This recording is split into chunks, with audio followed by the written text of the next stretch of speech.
Neste vídeo eu vou falar para vocês como é que é feito os análises de crédito diversos, tanto para cartão de crédito, empréstimo pessoal, financiamento de veículo e financiamento de automóveis.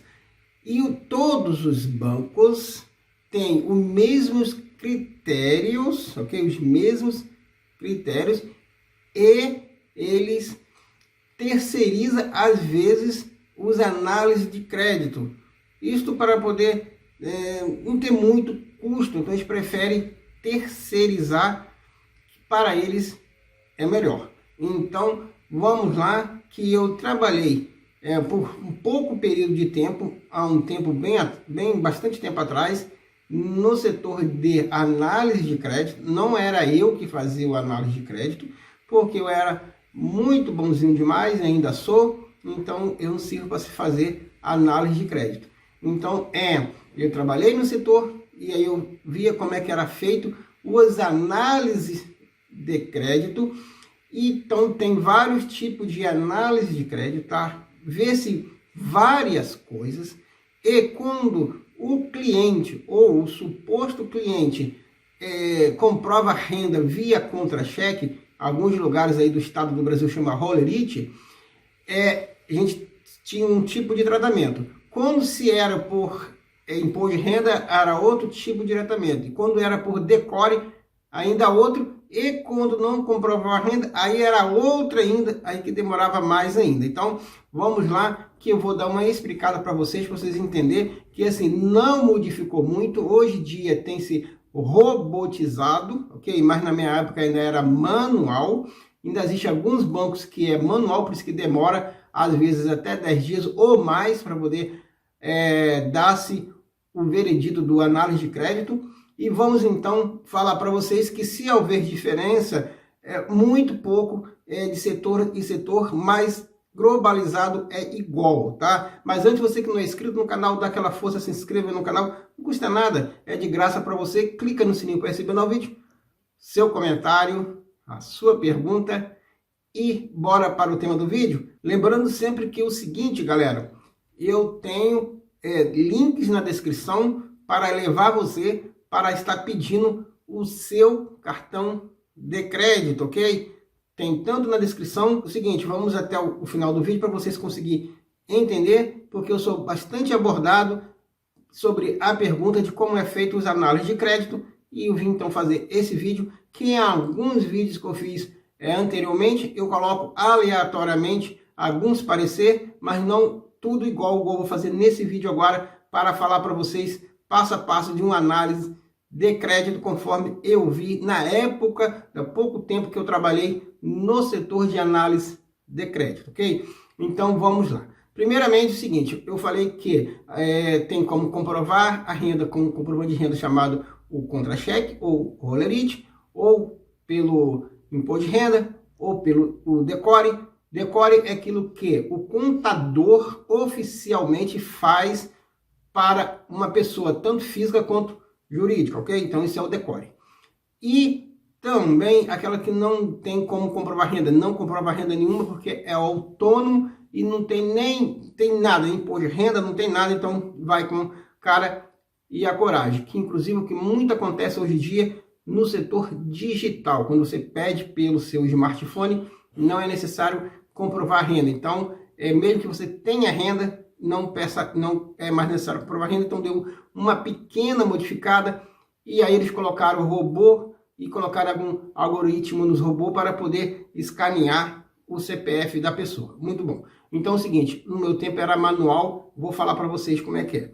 Primeiramente o seguinte, quando a pessoa dava-se o contra-cheque da pessoa, tá? Tava lá o contra-cheque, então nós íamos no Banco Central, porque a pessoa ela autorizava ir no Banco Central. Então ia-se no Banco Central para ver como é que estava o histórico da pessoa lá no Banco Central, e fica o histórico durante 24 meses, ok? Não tinha como ver 25 meses, mas sim 24 meses. Via-se o histórico, voltava no Serasa, a empresa que eu trabalhava, ela fazia-se no Serasa e no SPC. Voltava-se então no Serasa, no SPC, dava-se uma olhada no SPC, no Serasa, naquela época não tinha score, e dava uma olhada então para ver se as pessoas estavam inadimplentes, ok? Uma vez visto essa não estava inadimplente, dava-se uma olhada lá na Receita Federal para ver se o CPF estava ok. O CPF estando ok, dava-se então uma escaneada no CEP da pessoa. Olhava-se então o CEP, via-se onde o local que se mora, o local do trabalho, se a pessoa por acaso falasse do trabalho, olhava-se o CNPJ que estava no contra-cheque e analisava o salário da pessoa, quer dizer, a renda da pessoa que estava ali comprovada, e então, em cima daquilo ali, dava-se o cartão de crédito. O cartão de crédito, geralmente, ele chegava a ser 100% o limite, ok? 100% o limite, porque calculava-se o seguinte, que se a pessoa não pudesse pagar, dividia-se, e aí 30% da renda daquela pessoa podia ser colocado naquele cartão de crédito, tá? Para pagar a dívida, nesse caso, parcelado. E então ia-se aumentando o crédito,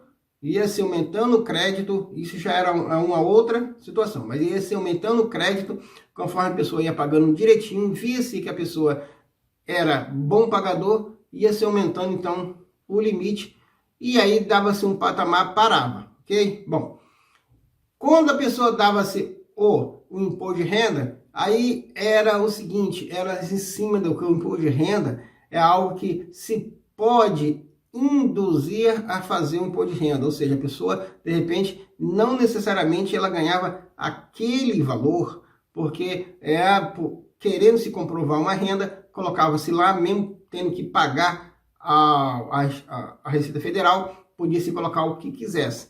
Então a gente tinha que procurar aí procurava outros termos que encaixava o CPF da pessoa, o CPF dos parentes mais próximos. Se a pessoa pedisse um adicional, também olhava o CPF do adicional, também o endereço, tudo se olhava, ok? Para aí dar-se então o crédito, e muitas vezes negava.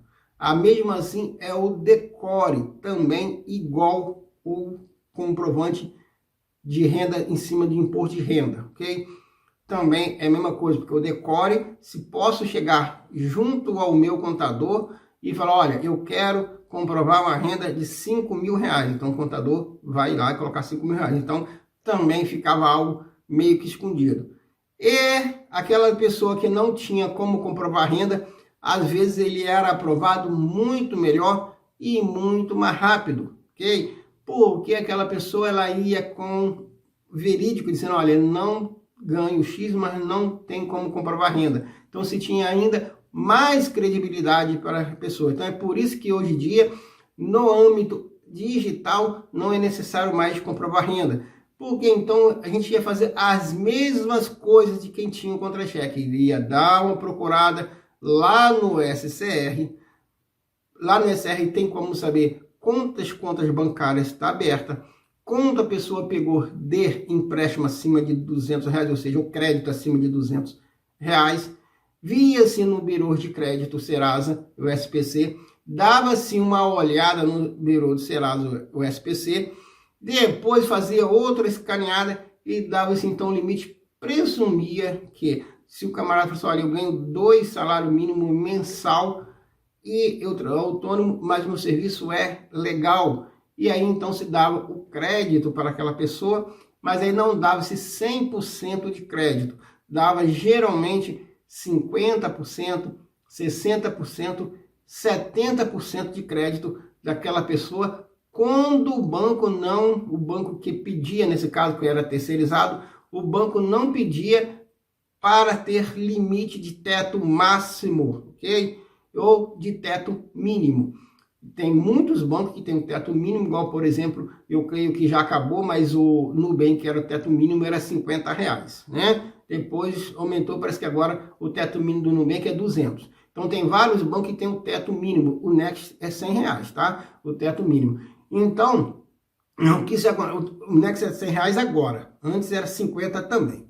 Bom, então, o que acontece? Acontece quando não tinha esse teto mínimo nem um teto máximo, então aplicava-se conforme era o análise de crédito daquela pessoa e dava então o crédito àquela pessoa. Negativado na onde eu trabalhava, não tinha nenhuma vez, a não ser que tinha um fiador, mas era só para financiamento de automóvel ou de imóveis. E mesmo assim, às vezes não passava, porque o fiador tinha que ter uma boa renda para poder fazer isso. E tem vários fiadores no mercado que ganham para isso. É uma profissão para emprestar o seu CPF, ou seja, para ser fiador de um outro, que muita gente chama de avalista, para ele ganha assim. Então, às vezes a pessoa não passava, o negativado não passava por causa disto, ok?